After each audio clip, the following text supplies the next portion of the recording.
O Livro dos Espíritos, parte 3ª das Leis Morais, capítulo 10 da Lei de Liberdade. Sejam todos bem-vindos ao nosso canal para o estudo de mais uma questão de O Livro dos Espíritos. Eu sou Luísa e fico feliz que estejam aqui para estudarmos juntos. O tema de hoje é escravidão, a questão de número 830. Kardec pergunta aos espíritos superiores: quando a escravidão faz parte dos costumes de um povo, são censuráveis os que dela aproveitam, embora só o façam conformando-se com o uso que lhes parece natural? Resposta: o mal é sempre o mal e não há sofisma que faça se torne boa uma ação má. A responsabilidade, porém, do mal é relativa aos meios de que o homem disponha para compreendê-lo. Aquele que tira proveito da lei da escravidão é sempre culpado de violação da lei da natureza. Mas aí, como em tudo, a culpabilidade é relativa.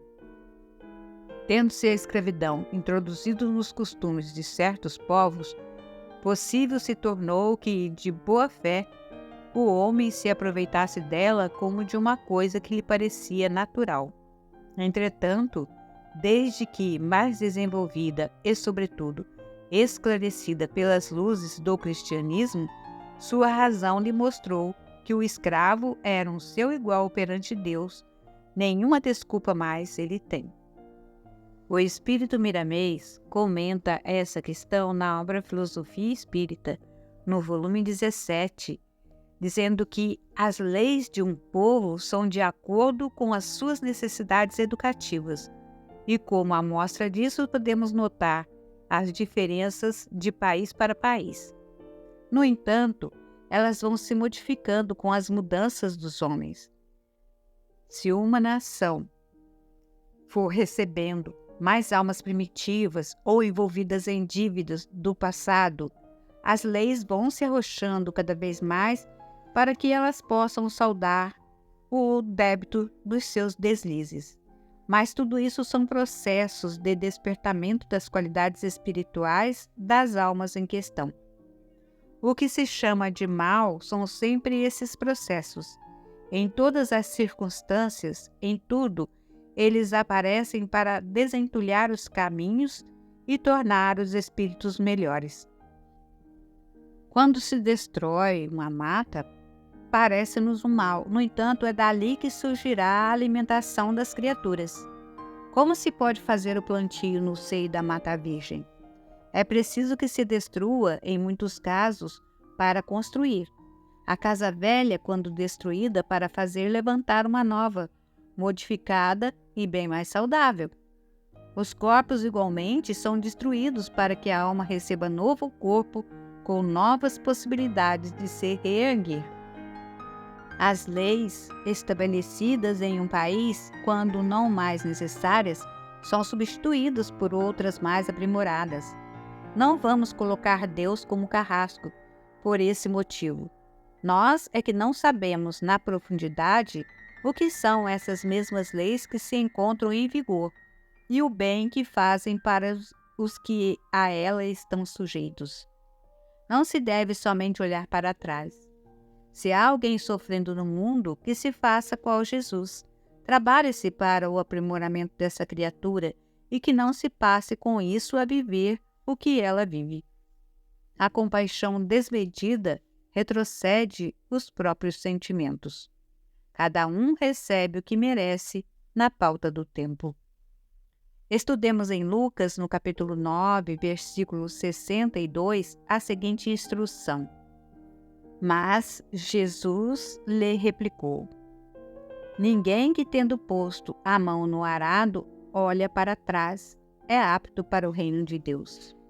Olhar para trás, para os acontecimentos do passado, e viver esse passado distante, não é ato digno de elevar-nos por ficarmos presos ao que se foi. Nós mesmos é que nos escravizamos pela ignorância. Aquele que escraviza as criaturas se encontra, por lei, ligado a elas. tanto um como o outro sofre as consequências. O guarda de um presídio é obrigado a se manter ao lado do preso e ambos se encontram ligados um ao outro, respirando no mesmo ambiente. Até os diretores vivem aquele clima de crimes e de toda a ordem de desvios da lei. O Cristo veio para nos dar uma nova noção de liberdade, tirando o homem da escravidão da terra, colocando-o na obediência a Deus. No fundo, todos somos dependentes uns dos outros no que tange às necessidades, principalmente no mundo em que nos encontramos, dando nossos testemunhos. Se não queremos ser escravos, basta que amemos aos que nos escravizam. E entendemos essa lei de amor, que ficaremos livres. Certamente que todas as criaturas querem ser perfeitamente livres, até mesmo das leis que as disciplinam. Todavia, ainda não podem ter essa liberdade. Somente Deus tem a liberdade absoluta, porque Ele cria as condições que deseja para a sua vida. Nunca seremos livres, totalmente livres. A dependência a Deus é eterna, e de certo modo estamos sempre ligados uns aos outros, porque os espíritos, mesmo os mais evoluídos, trabalham em conjunto. O que nos traz a liberdade interna é o cumprimento das leis de Deus, às quais o amor serve de veículo. Não devemos nos preocupar com os costumes dos povos, mesmo os mais primitivos, que eles asseguram, onde servem de lei, certa paz para os que vivem em conjunto por sintonia.